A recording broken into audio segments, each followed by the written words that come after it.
Hi friend, I just wanted to take a minute to invite you to our Lash Biz Babes Experience 2026. This is a one-day all online event happening on May 2nd, and our theme for the year is going all in. We are shaking things up and doing it differently than anyone ever has before. This is going to be an all online event as usual, but it's going to be 100% a curated journey throughout your day as we guide you through the mindset, strategy, and passion needed to go all in on your business to make it your best year in business yet. All lash artists, estheticians, and beauty professionals are invited to join us. There will be guided sessions, interactive workshops, a panel discussion, and big giveaways happening throughout that whole day. And tickets are on sale now for only $199. Payment plans are available. Let's go all in on our businesses for 2026 together.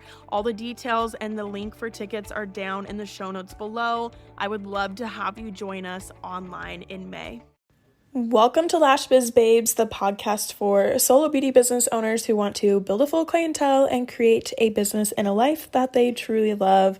My name is Erica. I'm your host. I'm a lash artist turned beauty business coach, and I'm excited to bring you another guest episode today. I was so freaking excited when this guest agreed to come on the show. We've got Claire Hooper on the show today. You guys, she is incredible. I've been following her on Instagram for years now, and I was like over the moon excited to get to talk to her.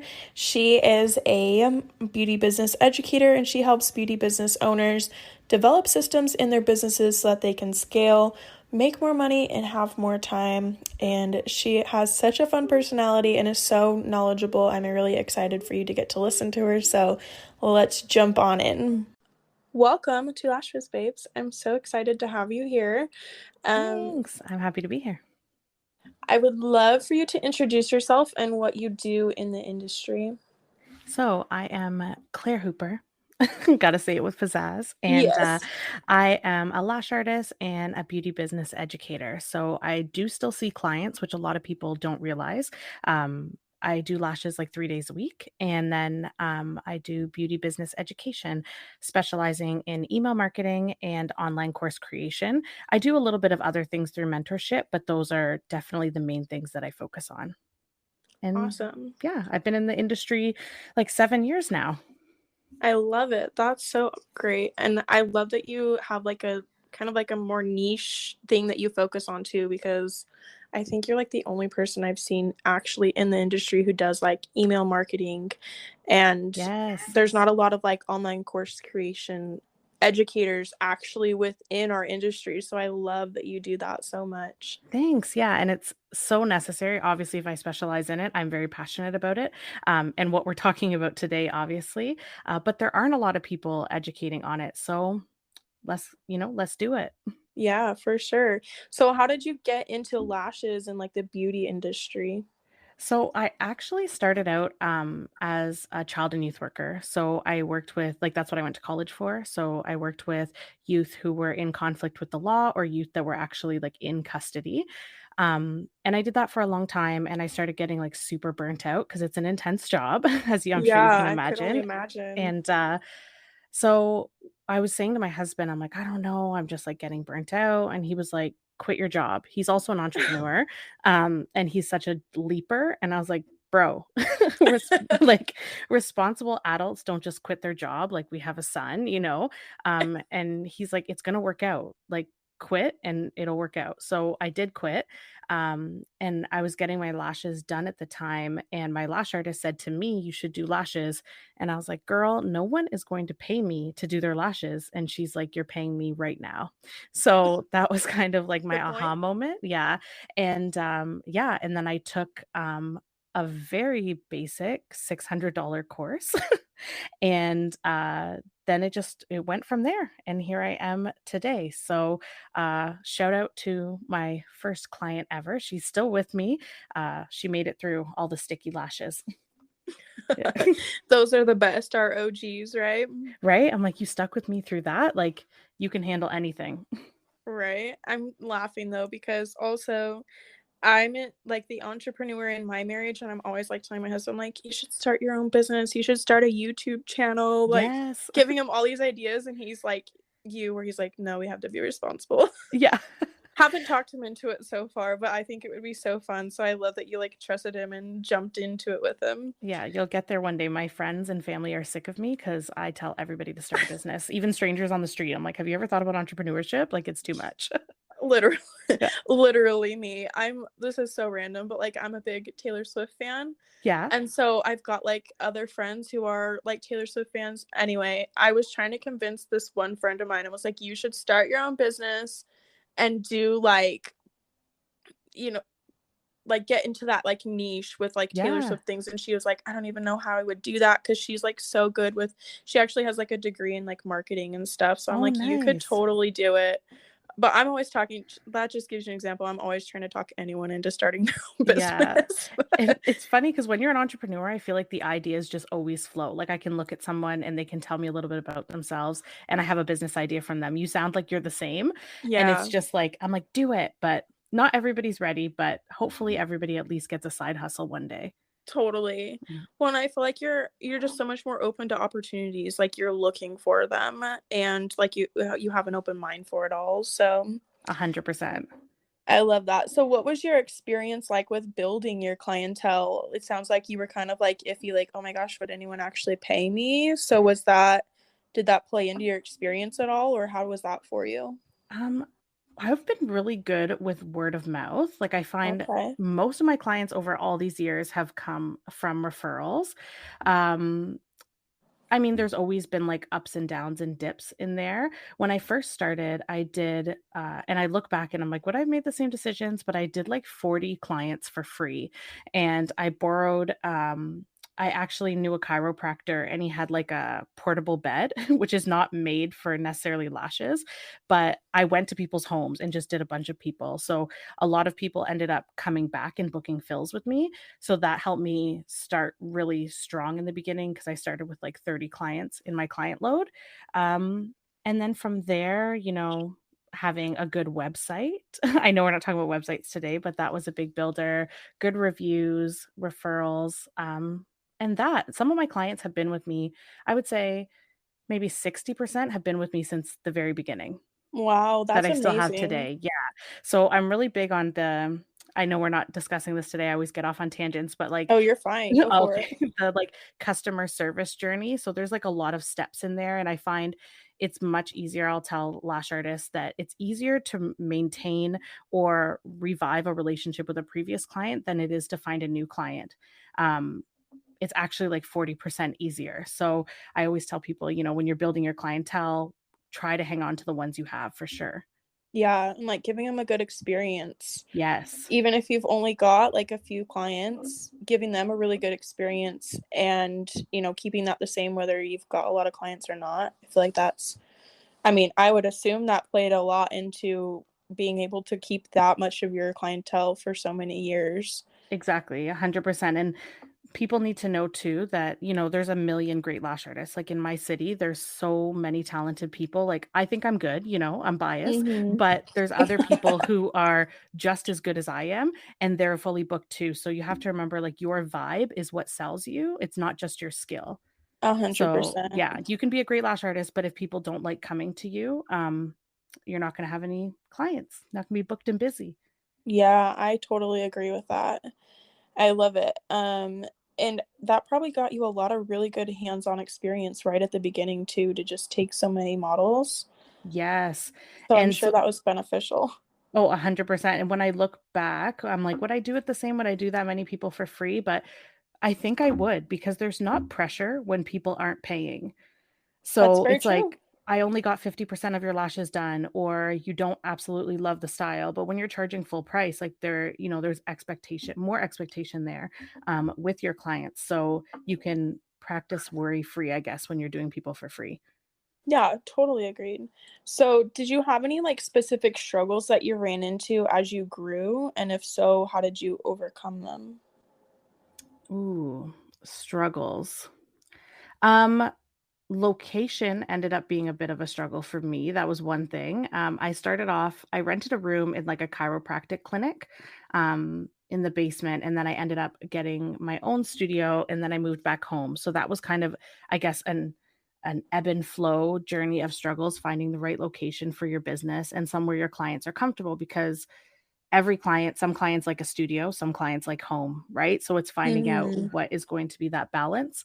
Um, Another struggle, I feel like finding within lashes specifically, finding what your niche is. Are you gonna be the artist that specializes in volume or specialize in classic or lash lifts? And that can change along your career, but I found that was one thing. Um, like, for example, I took hybrid lashes off my menu because I was like, "You know what? I don't wanna do them," and people wanted them, and I did lose some clients because of it, but it was one of those things, like internal struggles, I guess, trying to please everybody, but then you realize you are the, like, visionary of your brand, so what you wanna do, it's really up to you, it's your business. Yeah. I hope that makes sense. It was a little bit No, a lot of things in totally. there. Yeah. I totally agree with you on that. I That's something I'm really big on is, like, it's your business, like, you get to decide Mhm. what you wanna do with it. The girl I trade lashes with, she's, like, my lash bestie. Yeah. We last year, she took hybrid off her menu, and she was so nervous to do it, Yeah, but I'm just like, "Girl, like, you don't have to do that. If that's something that doesn't feel good for you, like, don't feel like you need to do it just to please clients." And exactly. at least in her case, she was able to, like, transition them into volume and then be like, "Here's what it's gonna be like," and, she actually ended up making more money because she wasn't offering, like, the lower cost hybrid lashes, Yes, and hybrid and ends up being a volume anyway, pretty much. yeah, So, yeah. basically.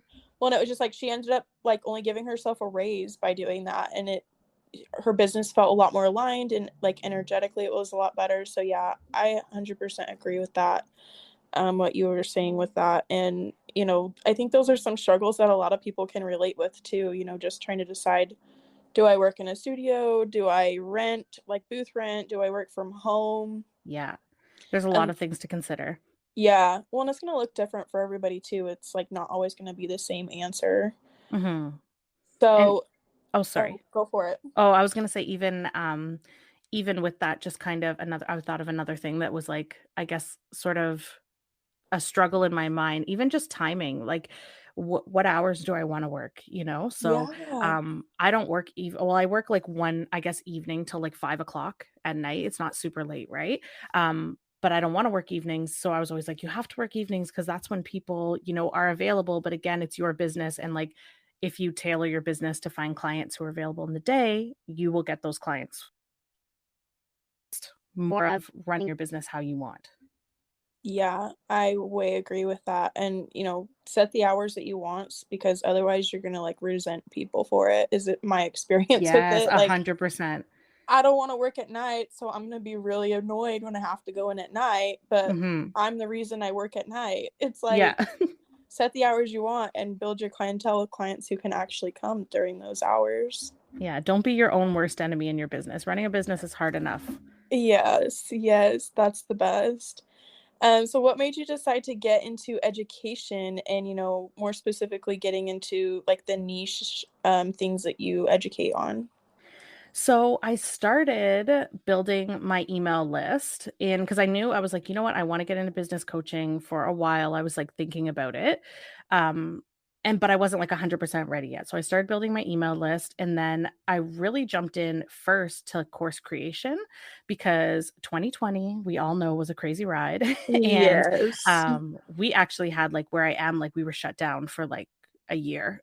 So it was a long time, and I remember in March 2020, when we had to shut, like, everything closed, and then, I was like my husband owned a gym, so I was like, he's out of work, and then I had to shut down my studio, so I remember coming home and just, like, sitting on the bed and crying, and I was like, "We have no money." Like, you have savings, but, like, I'm not bringing in any money, and the government's like, "You're closed," right? So, um I was like, I took a pity party for a couple days, and then I was like, "Wait," like, I got an email from a business coach that I follow, and she was promoting her online course, and I was like, "Oh my god, I can make online courses."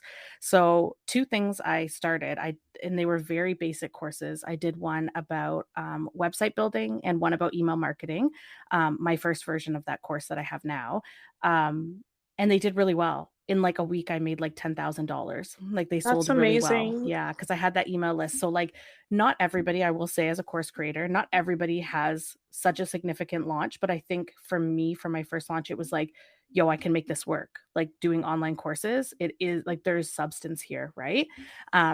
So that's how I got into the online courses. And then from there, it went to the business coaching, like more full time ish. But it was Wow. just bred out of like struggle. Like I Yeah, have to make this work, right? yeah, So, that's I so many people are the same way, you know, like their big things are born from struggle. Like that's yeah. the reason why I got into teaching people how to build their clientels, was because it was something I struggled so hard with and it was Mhm. difficult for me. And wow, that is incredible and amazing that you had already started building your email list so that, I mean, I'm sure it wasn't maybe not intentional, but like you'd already started building your audience and your list, and then when you needed it, it was like you were ready to go and launch your courses and do so well with it. Right? And that's like, I mean, we're gonna talk about it, but like the power of having an email list because I was like, actually, I don't know if you're familiar with Jenna Kutcher. I So, am. I'm a yes, Jenna Kutcher. I love her. she's She's incredible. one of the biggest reasons why, or a lot of my inspiration for how I built my clientele and a lot of like the methods I created for Mhm. myself was inspiration from her Gold Diggers podcast. So yeah, I Yeah, love it's her. so good. And she was talking about email marketing. And it was actually like December of 2019 where I started building my list and like created a freebie to build it. And then I launched my courses in May the following year. So I'd been building for like almost 6 months. Um, so that's what inspired me to start an email list because I was like, I want to get into the business coaching, but who am I eventually going to business coach? Right? Social media is not enough. Yeah, So yeah. I love that. That's an incredible story. So why do you feel that email marketing is so effective for clientele building, or like the Oh, power of it? where do I even start? So I'm like, so I live and breathe email marketing. When you were like, this is what I want to talk about, I was like, girl, I am there. Anybody who will listen to me rant, I will do it. Okay. I So love it. just like some stats off the bat, like email marketing has one of the highest returns on investment of anything. So more than doing Facebook ads or Google ads or Instagram ads, email, has the stat of making you more money. So it's like a 4,400 percent return. So every dollar you put into your email marketing, you can expect $44 in return. So of course you need to be selling something in your email marketing, or there's going to be some, you can't just put in an email like, hey, how are you? And how are you going to make money from that? Right. Um, but just that alone, I'm like, listen, and with email marketing too, you own your list. Like you actually own it. So say I was selling my coaching business, in the paperwork we write up for the sale of my business, my email list would actually have a value to it. Like there'd be like, your email list is worth however many hundreds or thousands of dollars. Social media, you don't own that. And we've seen, I'm sure you've seen it, like people are getting hacked left, right, and center Oh on my social gosh. media. Yeah. It's crazy right now, and they're getting so crafty. I actually got one the other day, like, on Facebook, someone trying to I was like, "Wait, my mom's friend." I was like, "Okay, I don't think this is real," but, um, so that's the thing about email, like, you actually list, it is yours, and it's a moneymaker. Like, I know with my email list, I can make money anytime, right? If I'm like, "Oh, I wanna have a sale on my courses," like, I just had a sale 3 days ago, and I sent out an email, and I sold a bunch of courses, right? If I oh, this week for my schedule is looking a little bit light with my clients, I know I can send an email and tell people, hey, these are the time slots I have available and always books. So I will tell you, I have never sent an email in my business and not made money when I'm asking for money. So whether that's to book clients, to sell retail products, to book coaching, to sell a course, someone always buys.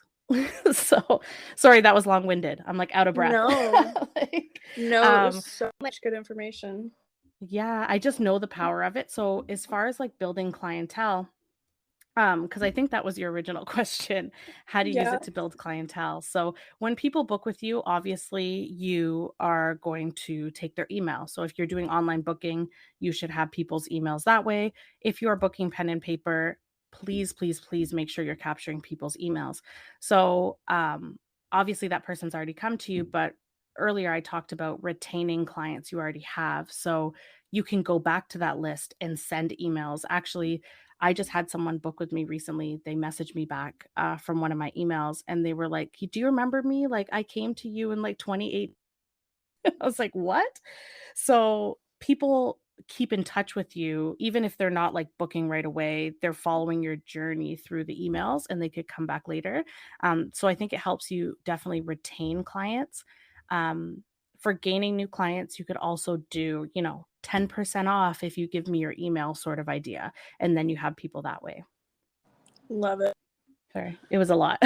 No, it was great. So much good information. Well, and especially if it's people who are listening, if whether you do lashes or you sell products or selling retail or you own a brand or you're in education, like it's something that can benefit anybody who listens. So Yeah, and everybody does email. Like if you go to your email inbox right now, I'm sure like I don't know. I'm trying to think like Old Navy sends me 45 emails a day. So yeah, there's a reason if you look at these big brands, you can go to Apple, you can go to Aritzia, you can go to Old Navy, whatever. They're sending emails. Would they be spending their time doing that if it didn't work? They wouldn't because they're right. multi-billion-dollar corporations. Yep, 100%. Like take note after what things that they do because obviously it works, right? Exactly. So, can you share a little more about how like listeners can decide if email marketing would be a good option for them to utilize? So I would say it is. I'm going to make the call for them. Fair enough. 'Cause um, but I would say you don't have to feel like it has to be on such a large scale. Because I think even like the numbers I was talking about, my launch and stuff, obviously I had a big email list to do that. But if you have 10 people on your email list, like that's okay. If you have 20 people, it's something you are going to be building for the entire longevity of your career. So I will say that. So if you're kind of like, do I need email marketing? Do I not? I would say you need it. But don't get stressed that I need to have this certain amount of number. And people will, a lot of coaching programs, or if you even go on YouTube searching email marketing, people will say your first 250 subscribers, your first 10,000 subscribers. Don't even think about that. Think about your first subscriber, even if it is your mom or your dad, it doesn't matter. You're just on your way to building it. I love the time. Yeah. And I think it's just such a good way to communicate because even if you look, another reason why I would say like you should have it is a lot of beauty business owners rely on Instagram or TikTok because it's visual. I want to like as a client, I want to see the lashes. I want to know how they look. Um but when you look at like your engagement rates on social media, it's like between 3 and 11% of your followers even see your posts. But for the beauty business industry, the open rate average is like between 19 and 25%. So on social media, say 3% of people are seeing your post. In an email, 19% of people are seeing it. So it's like, it's a better way to get out information. Right, you're getting in front of a lot more people. Exactly. So, with that, I know especially with some of my students and things, they have shared that like the technical side of it can feel like overwhelming, especially as solo business owners where we've got so much on our plates already. Do you have any tips Yes. on getting started and just how to keep it simple? Because I think that overwhelm is causing a lot of people to feel like, okay, I'm just not going to worry about that. Yes. And a lot of people I talk to will think that you would go into your Gmail account and then you'd have to like mass send or blind CC emails to a whole bunch of people through there, which it could be really annoying, like to go or send email one by one. You need an email marketing system. So that is another expense. I know as business owners, it's kind of like, damn, man, we're already paying so much money for so many tools, and I get it. There is MailChimp is free. So that is a program you can use to get started with email marketing. It will be limited, obviously, on the free plan, but it's a good place to start. And then you can get into other programs. Like I use Flowdesk for email marketing, which I really, really love. But you don't have to start there. You can start with a free program. And the one thing about email marketing system, I know it sounds intense and scary in the tech side, but it does so much for you. So if you're logged into your program, you have the emails in there that you've collected from people and you want to send an email, you just say send to Lash clients. Like you have them in a folder and it sends, and it'll tell you who opened it. It'll tell you who clicked on the link, which links they clicked on. It gives you a lot of data, but you don't need a lot of tech smarts to get started with it because the system will do it for you. And even me, when I was going through different systems starting, like get on YouTube, search MailChimp. There are thousands of videos on just MailChimp alone that'll walk you through. A lot of email marketing programs have Facebook groups. Like I use Flowdesk, and they have a really great Facebook group that has paid moderators. So if you ask a question, you know it's going to get answered. Obviously, I've been doing it a long time. I'm saying it's easy, but it is relatively simple. And I think it's something anybody could learn as time goes on using the resources of free information out there. Yeah, totally. And there's so much information out there about it too. It's like, just get started and go from there kind of thing. 100%. I mean, you can take a course too. Like I have email marketing courses, but I know, as I said, there's so many pieces of what we have to pay for in our business. And I'm mindful of that. I totally get it. So you can even just get your feet wet with looking on YouTube and seeing what there is. Love it. Well, and I've even noticed, because I've used like Square stuff for booking clients in the past, like they even have email marketing now. Like it's all integrated into the booking system already. Which is perfect. People who booking their appointments on there, it's capturing their email, and then you have like you can make your lists and stuff on there as well. Like, okay, here's like my clients, here's past clients, like you can categorize like that. So like I don't know about other booking systems, but at least on Square they have marketing too. So like that can even be, I feel like, a good place to get started with the emails that you're already capturing with your booking site as well. Yeah, and 100%, because I like that you said that it tells like what are your recent clients, because maybe you want to, drum up some business from a year ago of clients who haven't come back. You can craft an email just specifically towards them. Yeah. Yes, 100%. So what kind of results have you and or your students created through utilizing email marketing? Like what's, the benefits for you? One of the biggest benefits for me and my business is building a community that's a little more private, a little more exclusive. So if you're on my email list, you get things that aren't on social media. You get access to, say, sales on courses. You find out about things first. So I think that's a piece of it. And as I said, building the community, your clients get, or even potential clients, because there's people on my email list who have never bought a course from me, but they get a deeper look into like the behind the scenes of me, and what I have to offer. Maybe they're not, getting the visibility from me on social media, so they get that. So that's one thing. Obviously, with email marketing, we're talking monetary too, right? I would not have been able to bring my business to 100K without my email list. Hands down. Like that's just the facts in my business. And if I had to pick email or social media, I would quit social media today. Like it would be gone and I would just stick with my email list. Like that's how passionate I am about it. So definitely, like, I've seen the community building, the monetary gains, and the same for my students. A lot of people who take my course, they will say to me, the client retention is better because they're always at the front of their client's mind. If you're sending an email every week or you're sending an email every month, people are always thinking about it.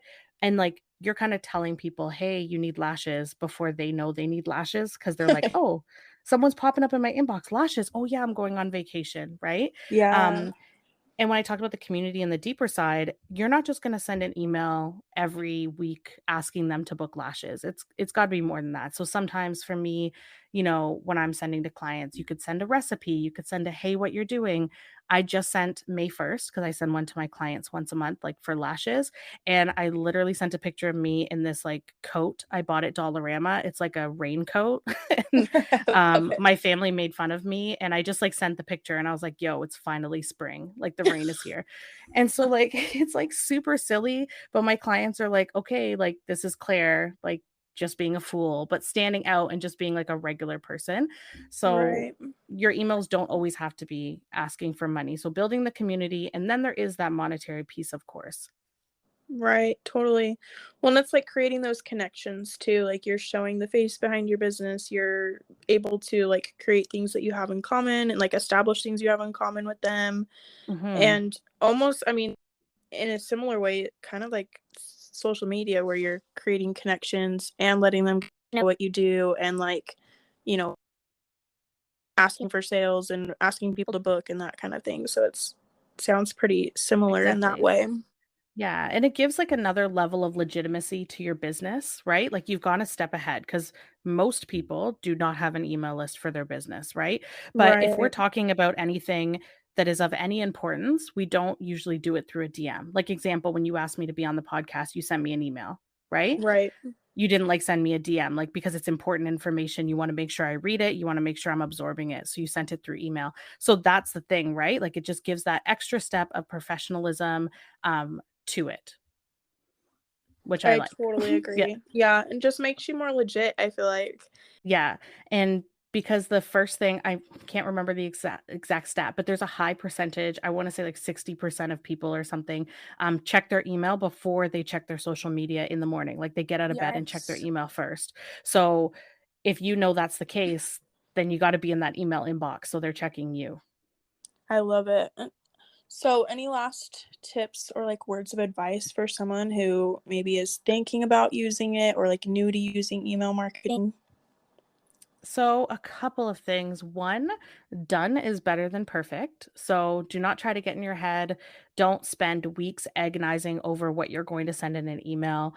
Just get it out there, like as pick an email marketing system that you want to do. Um, because your clients will just be happy to hear from you. They'll think it's really neat. They'll think it's cool. You could even do like a reintroduction email, like, hey, on with me this month.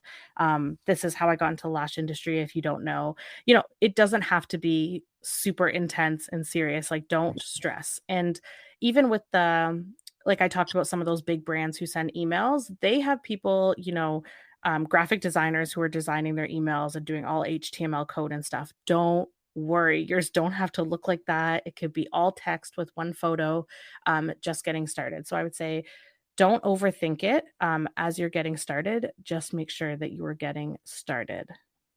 I love it. That is, I mean, anything in business and especially with Mhm. something that is like feeling overwhelming too. I feel like such great advice, getting it done better than being perfect. And then it always evolves from there too. I feel like, it can get better and better and like you learn more and you get more experience and it continues to improve.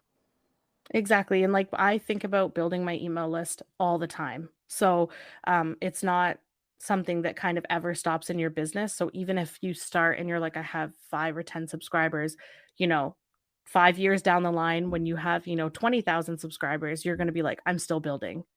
Like, Right. it's always a quest, so don't stress if it starts small because it's something no matter even the people who have tons of subscribers are always, aiming towards that for sure. I love it. That's great advice. So, well, thank you first off for coming on. Where can people find you and connect with you? On So you can find me at vivianclaire.com. That's my website. And funny enough, Vivian is actually my first name, but Oh, I love it. I go by, yeah, I go by, my mom made my life really difficult by naming me Vivian Claire and then calling me Claire. So if I'm ever trying to like be legit somewhere, like I'm calling, I don't know, like Revenue Canada, like for taxes, I'm like, oh yeah, it's Vivian actually. It sounds so sketchy. Like, um, but yeah, so I that's why all wondered my where that business came stuff. from. I was like, oh, Yes. Yeah. So, and then I was talking to someone once and they were like, Vivian Claire, that sounds expensive. And I was like, that's my business. There we go. So, I love um, it. yeah. So vivianclaire.com. You can find me on my all my information's on there. You can find my podcast through there, which is the Vivian Claire podcast. You can find lots of free resources. So I have resources about building your website or email marketing, or social media. I have lots of stuff on there. And yeah, pretty much. And then on social media, I'm underscore Claire Hooper on Instagram. Love it. Amazing. And I'm going to put all her links in the show notes, including the link to her email marketing course. Awesome. And great. Awesome. Well, thank you for coming on.